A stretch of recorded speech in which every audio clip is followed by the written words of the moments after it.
Bruce Lee was sparring when 6 feet 5 inches champion said you're weak, 3 seconds later humiliated. The Hong Kong Gym Challenge.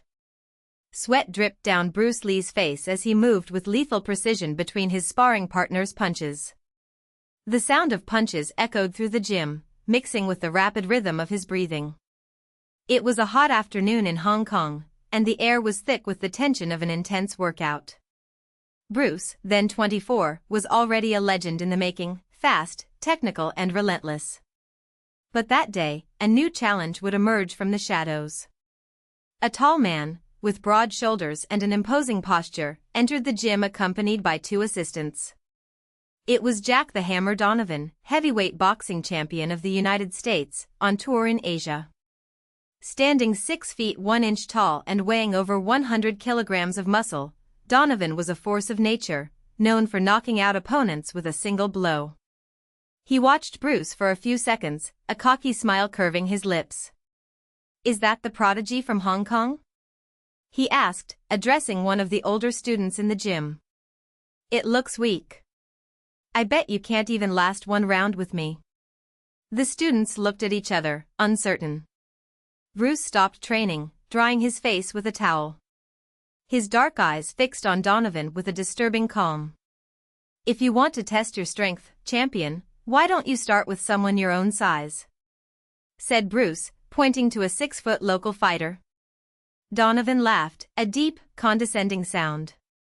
"I didn't come here to play. I want to see if all this fame is real." He took off his coat, revealing arms as thick as logs. 3 seconds. "That's how long you have before I put you down." Bruce didn't respond. He just adjusted his gloves and assumed his fighting stance, his feet light, his body relaxed. Donovan charged forward with a broad punch, hoping to crush his smaller opponent with ease. But Bruce was no longer there. In the first second, he dodged it with a fluid movement, like water running through his fingers. In the second, he counterattacked with a precise side kick, hitting Donovan's knee with a sharp crack. The giant staggered, eyes wide with surprise. In the third second, Bruce spun in the air and threw a roundhouse kick that hit Donovan in the chin with the force of a hammer, exactly as the champion's nickname suggested. The impact was so violent that Donovan was thrown backwards, landing on his back on the mat with a crash that shook the gym. For a moment there was only silence. Then, the students burst into screams of astonishment. Donovan tried to get up, but his legs gave out. He shook his head, stunned, as Bruce calmly approached. 3 seconds, Bruce said, extending his hand to help him up. "It was the time you asked for." Donovan hesitated, but accepted the help. When he stood up, his face was red with embarrassment. He looked at Bruce with a mixture of anger and respect. "Nobody takes me down like that," he growled. "Now you know there is someone," Bruce replied, "no arrogance, just a fact." The champion did not respond. He grabbed his coat and left the gym without looking back, accompanied by his assistants, who cast nervous glances at Bruce. The humiliation was clear, but so was the lesson: size and brute strength weren't everything. Over the next few days, the story spread like wildfire. The little Hong Kong fighter took down the American giant in 3 seconds. Some doubted, others demanded proof. But Bruce didn't care about fame. He already knew what he was capable of. And Donovan? He never challenged Bruce Lee again.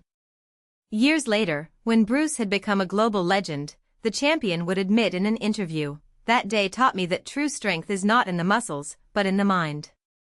And no one had a sharper mind than Bruce Lee.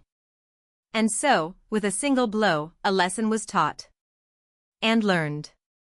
The path of blade and shadow. The months that followed were of silence and movement. Bruce didn't stop. As the story of his victory over Donovan echoed through fight circles, he dove even deeper into training, not out of vanity but out of an almost physical need to refine every gesture, every breath.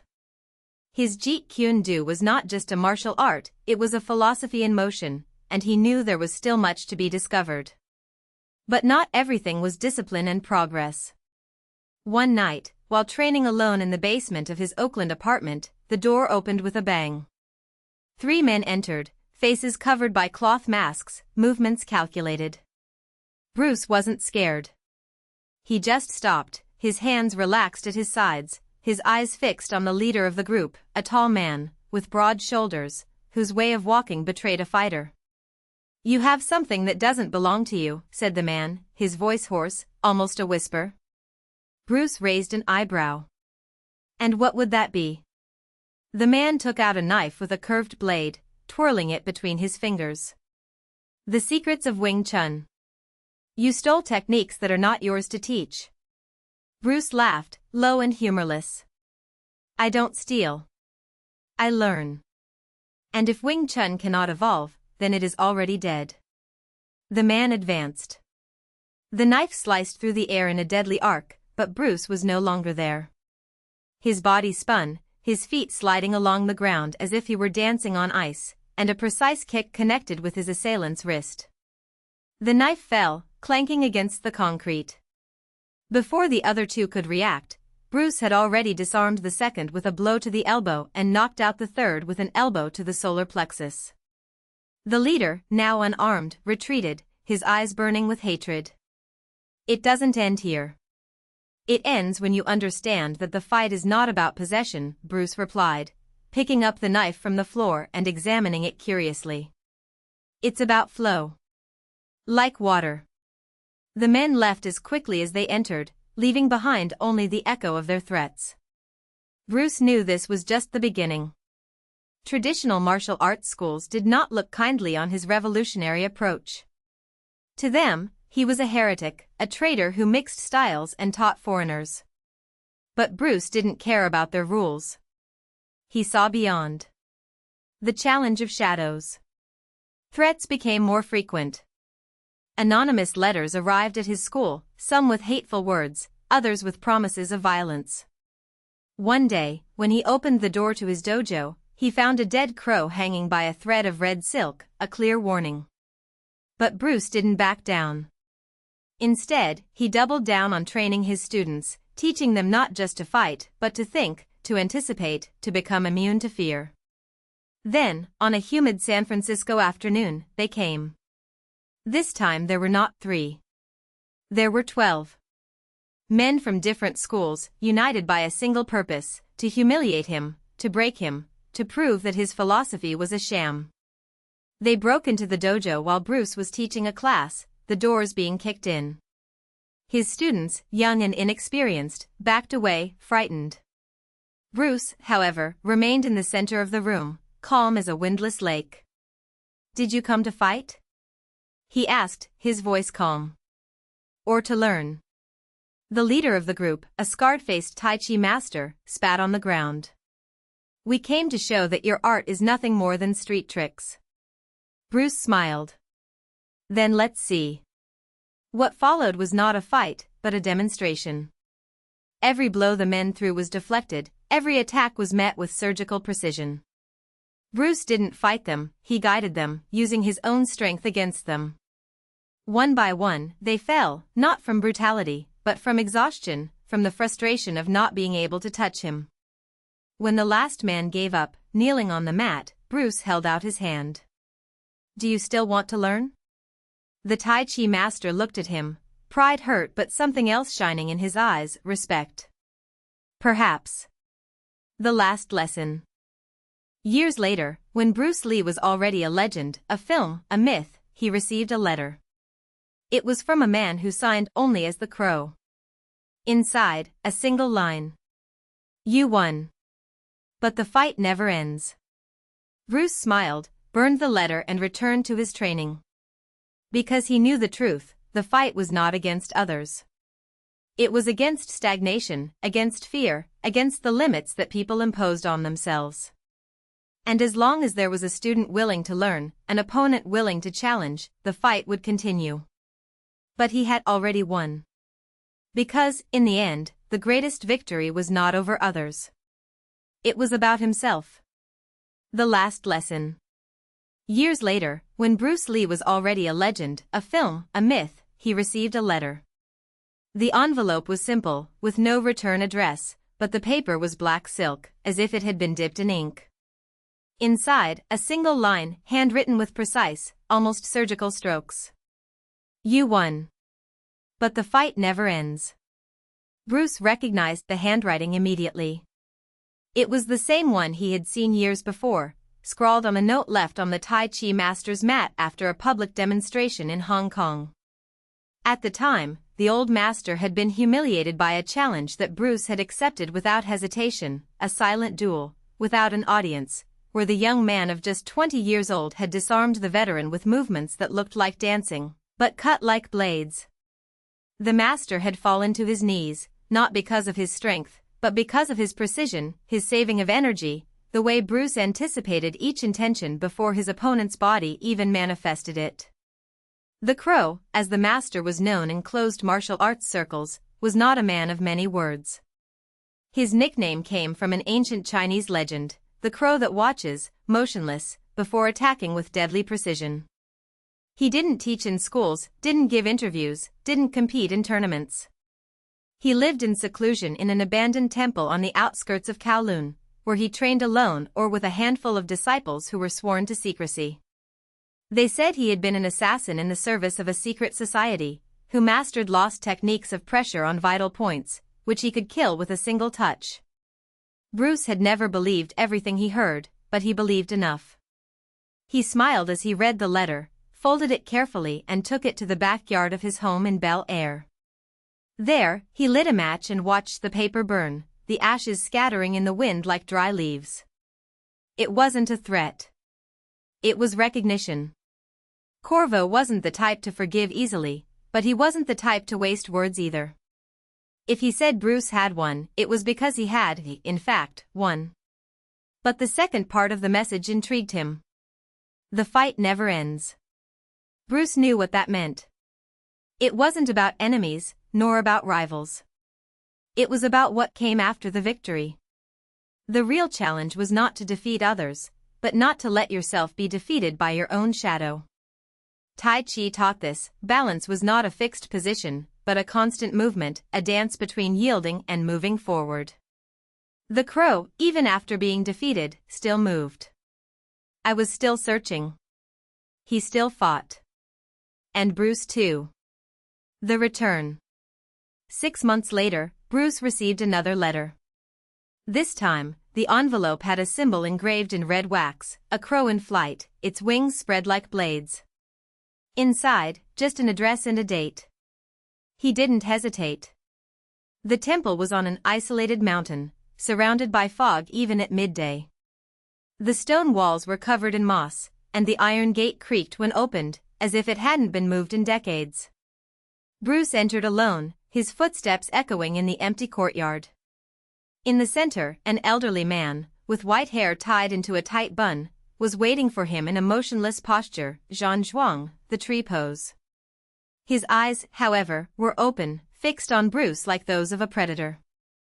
You came, said Crow, his voice hoarse, as if he hadn't spoken in years. You called me. Not for a rematch. The old master slightly tilted his head. For a lesson. Bruce crossed his arms. Lessons are for students. I am not your student. They are all students. The Crow stretched out his hand, his bony fingers pointing to the ground. Even the masters. Bruce didn't move. He knew the old man wasn't talking about martial arts. I was talking about something bigger. You won many fights, continued the Crow. But he hasn't won the most important one yet. And what would it be? The fight against time. Bruce frowned.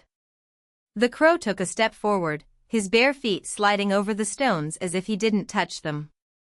You are fast. Strong. Lethal. But the body ages. The mind gets tired. One day, your reflexes won't be so sharp. One day, someone younger, faster, will appear. And then? He paused, his eyes shining. What remains when the power is gone?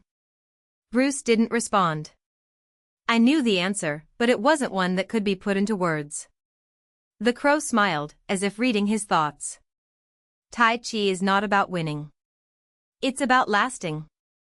About finding the center even when everything around you falls apart. He raised his hands, palms facing Bruce. You were once the wind. Now you need to learn to be the mountain. The silent lesson. They trained for 3 days. There were no blows, no challenges, no shows of force. Just slow, almost imperceptible movements, as if they were dancing underwater. Corvo corrected Bruce's posture with light touches, adjusting the tilt of his shoulders, the distribution of his weight, his breathing. Sometimes he stopped and looked at the horizon, as if waiting for something. On the 3rd day, at dawn, the crow took Bruce to a cliff. Below, the sea crashed against the rocks, foaming as if it were boiling. What do you see? Asked the old man. The ocean. And what else?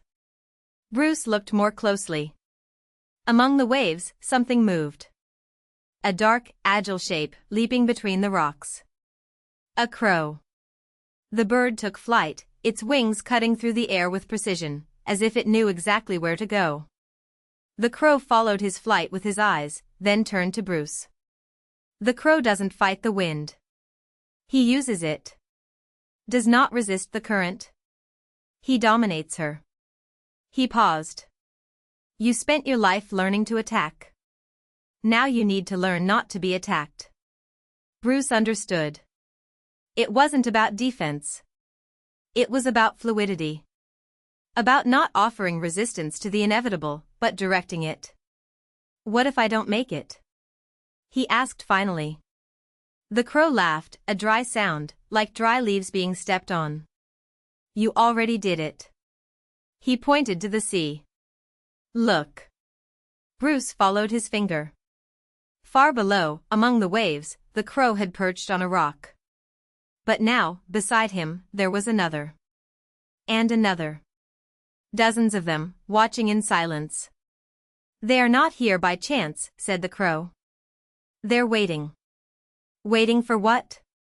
May you understand that true strength is not in winning. It's about persisting. Bruce looked at the birds, then at his master. There was nothing more to say. The legacy. Years later, when Bruce Lee was no longer in this world, a young fighter named Dan Inosanto found a notebook among his belongings. Inside, there were notes on techniques, philosophies, training. But on one of the last pages, a sentence was heavily underlined. The fight is not against others. It is against stagnation, against fear, against the limits we impose on ourselves. And as long as there is a student willing to learn, an opponent willing to challenge, the fight will continue. Beside it, in smaller font, almost like a loose thought. But the greatest victory is not over others. It is over yourself. And that, my friend, is the only one that really matters. Dan closed his notebook and looked out the window. Outside, the wind shook the trees, and for a moment, among the leaves, he swore he saw the shadow of a crow pass by. And smiled. Dan Inosanto remained motionless for a few seconds, the notebook still open on his knees, his fingers tracing the words as if they could reveal more than what was written. The wind outside whispered through the branches, and the shadow of the crow, if it had indeed been a crow, had already disappeared. But the feeling that something bigger was watching him persisted. He closed his eyes and took a deep breath, feeling the weight of those words echo inside him. It wasn't the first time I'd heard about the inner struggle, about overcoming oneself. But for the first time, it made sense in a visceral way, as if the sentences had been written directly for him. For the past few months, Dan had been feeling trapped. Not in training, there, he was still agile, precise, one of the best in the dojo. But outside of there, something was eating away at him. A restlessness, a void that no victory on the mat could fill. He won fights, stood on the podium, heard the applause, but returned home with the same question, what now?